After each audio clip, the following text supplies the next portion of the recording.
പ്രതിരോധ സാങ്കേതിക വിദ്യയിൽ ഇന്ത്യ മറ്റാരെക്കാളും പിന്നിലല്ല എന്ന് ഓപ്പറേഷൻ സിന്ദൂറിലൂടെ തെളിഞ്ഞതാണ്.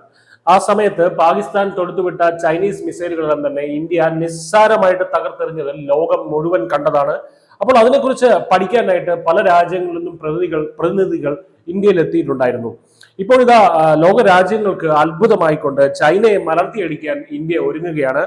ഇന്ത്യ ഒരുങ്ങുന്നു എന്ന് മാത്രമല്ല, അത് ചൈനയെ വല്ലാണ്ട് അസ്വസ്ഥപ്പെടുത്തുന്നുമുണ്ട്. കാരണം ചൈനയുടെ സ്റ്റെൽത്ത് വിമാനങ്ങൾക്കാണ് ഇന്ത്യ ഇപ്പോൾ ഭീഷണി ഉയർത്തുന്നത്. ഇന്ത്യയുടെ പക്കൽ ഇതുവരെ ഉണ്ടായിരുന്നത് റേഡിയോ തരംഗങ്ങളെ അടിസ്ഥാനമാക്കിയിട്ട് പ്രവർത്തിക്കുന്ന റഡാറുകളാണ്. റേഡിയോ തരംഗങ്ങളെ ആഗിരണം ചെയ്യുകയോ അല്ലെങ്കിൽ അത് വഴിതിരിച്ചു വിടുകയോ ചെയ്യുന്ന പ്രത്യേക തരം കോട്ടിങ്ങുകൾ ഉപയോഗിക്കുന്ന യുദ്ധവിമാനങ്ങളും മിസൈലുകളും ഒക്കെയാണ് US, റഷ്യ, ചൈന തുടങ്ങിയ വമ്പൻ രാജ്യങ്ങളുടെ പക്കലുള്ളത്. ഇപ്പോഴത്തെ റഡാർ തരംഗങ്ങളെ കബളിപ്പിക്കുന്ന പ്രത്യേക തരം പദാർത്ഥം ഇന്ത്യയും വിന്യസിപ്പിച്ചിരിക്കുകയാണ്. ചൈനയുടെ സ്റ്റെൽത്ത് വിമാനങ്ങളെ തകർക്കാനായിട്ടുള്ള അതിനൂതനമായിട്ടുള്ള ക്വാണ്ടം സാങ്കേതിക വിദ്യ ഉപയോഗിക്കുന്ന റഡാർ സംവിധാനമാണ് ഇന്ത്യയുടെ അണിയറയിൽ ഒരുങ്ങുന്നത്. ഇന്ത്യയുടെ പ്രതിരോധ ഗവേഷണ കേന്ദ്രമായിട്ടുള്ള DRDO അതിന്റെ പണിപ്പുരയിലാണ് എന്നാണ് ഇപ്പോൾ കിട്ടുന്ന ഏറ്റവും പുതിയ റിപ്പോർട്ട്. ഇന്ത്യയുടെ ഈ സാങ്കേതിക വിദ്യയുടെ ചൂട് ആദ്യമായിട്ടല്ല ചൈന അറിയുന്നത്. നേരത്തെയും ശ്രീലങ്കയ്ക്ക് സമീപം നങ്കൂരമിടാൻ വന്ന ചൈനയുടെ ചാരക്കപ്പലിനെ ഇന്ത്യ പൂട്ടിക്കെട്ടിയത് ഈ രീതിയിലായിരുന്നു. ശബ്ദതരംഗങ്ങളെ ആശ്രയിക്കുന്നതിന് പകരം പ്രകാശ തരംഗങ്ങളെ അടിസ്ഥാനമാക്കിയിട്ടുള്ള ഫോട്ടോണിക് റഡാർ ഇന്ത്യ നേരത്തെ തന്നെ വികസിപ്പിച്ചിരുന്നതാണ്. 2025 ജൂലൈയിൽ ഇതിന്റെ വിജയകരമായിട്ടുള്ള പരീക്ഷണവും നടന്നിട്ടുണ്ട്. ലോകത്ത് ഈ സാങ്കേതിക വിദ്യയുള്ള ചുരുക്കം രാജ്യങ്ങളിൽ ഒന്നാണ് ഇന്ത്യ എന്ന് ഓർക്കണം. ചൈനയുടെ സ്റ്റെൽത്ത് യുദ്ധവിമാനമായിട്ടുള്ള J-20 200 കിലോമീറ്റർ അപ്പുറം നിന്ന് തന്നെ ലോക്ക് ചെയ്യാനുള്ള ഒരു കഴിവ് ഈ റഡാറുകൾക്ക് ഉണ്ട്.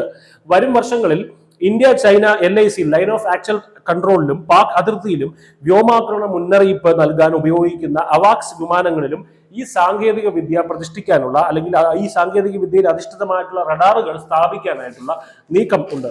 പക്ഷേ ഇവയ്ക്ക് ചില പരിമിതികളുണ്ട്.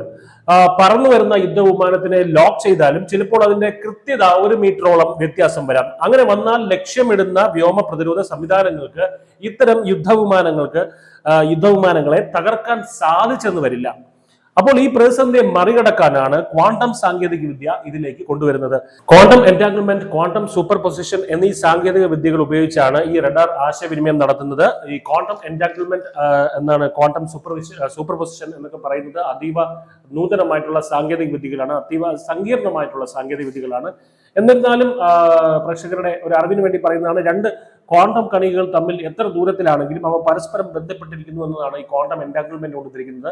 ഇത് സാധാരണ ഫിസിക്സ് നിയമങ്ങളല്ല, ഇവിടെ പാർട്ടിക്കിൾ ഫിസിക്സിന്റെ നിയമമാണ് കൊണ്ടുവരുന്നത്. അപ്പൊ അതുകൊണ്ട് തന്നെ ഒരു കണിക എത്ര ദൂരത്തിലാണെങ്കിലും അതുമായി ഒരു ബന്ധം ഏർപ്പെടുത്തി കഴിഞ്ഞാൽ ഇതിന്റെ അവസ്ഥ കൊണ്ട് തന്നെ മറ്റേ കണികയുടെയും അവസ്ഥ അറിയാൻ കഴിയും. അത്തരത്തിലുള്ള ഒരു സാങ്കേതിക വിദ്യയാണ് ഇവിടെ ഉപയോഗിക്കുന്നത്.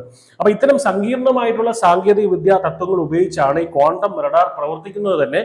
ക്വാണ്ടം റഡാറിനെയും ഫോട്ടോൺ റഡാറിനെയും സമന്വയിപ്പിച്ചിട്ടുള്ള ഒരു സംവിധാനമാണ് DRDO ഇപ്പോൾ വികസിപ്പിച്ചുകൊണ്ടിരിക്കുന്നത്.